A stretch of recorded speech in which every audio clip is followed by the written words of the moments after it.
Hi. In case you haven't noticed, I'm not a reaction channel.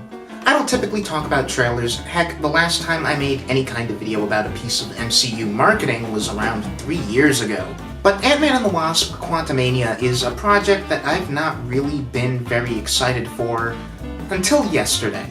I was always going to see it naturally, even when their marketing is lukewarm, or when I'm trepidatious, or even when I end up liking the film in question significantly less on repeat viewings. The MCU's always delivered a satisfied initial theater experience. So I was always going to see this. But not until this latest trailer was I really hooked into the premise at all, and I want to talk about where I think the film's going and why this is what sold me.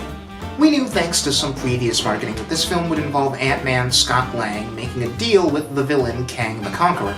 But up to now, it's not really been clear to me what Scott's motivation or stake in it was. With this trailer, it's made explicit.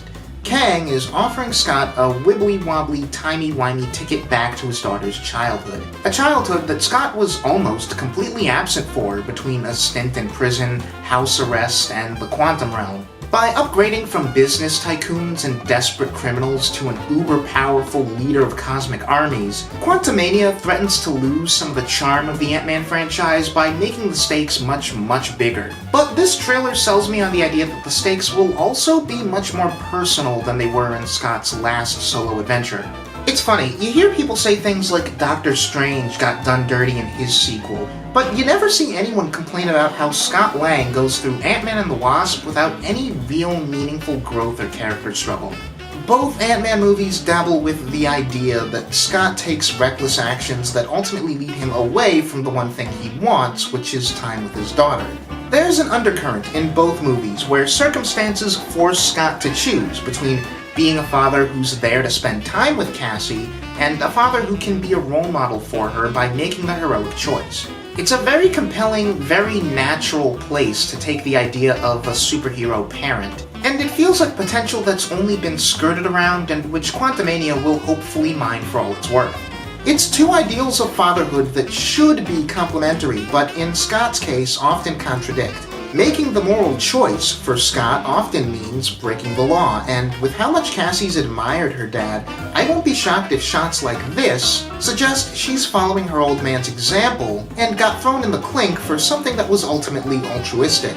I think that, on top of everything else, adds layers to Scott agreeing to help a universe-conquering madman in exchange for a second chance to be the dad that he wanted to be all this time. I think what we're ultimately in for here is a story about Scott feeling like he's failed as a dad, failed at the one thing he wanted to be since we've met him, and feeling like he's responsible for leading Cassie down a bad path which leads her to become just like him. What little we see of Cass in the trailer suggests she picked up on her father's reckless streak, and I wonder if Scott's arc is going to involve realizing he doesn't need a cosmic redo of parenthood in tandem with understanding that his wasn't all that bad of an example for Cassie to follow.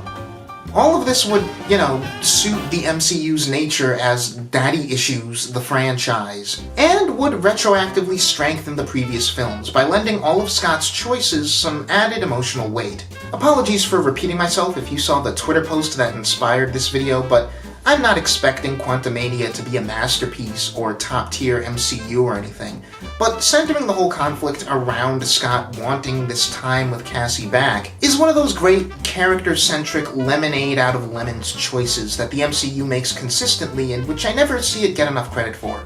See, I'm not like a lot of people who discuss the MCU in that I put basically zero stock in the idea of it having a plan.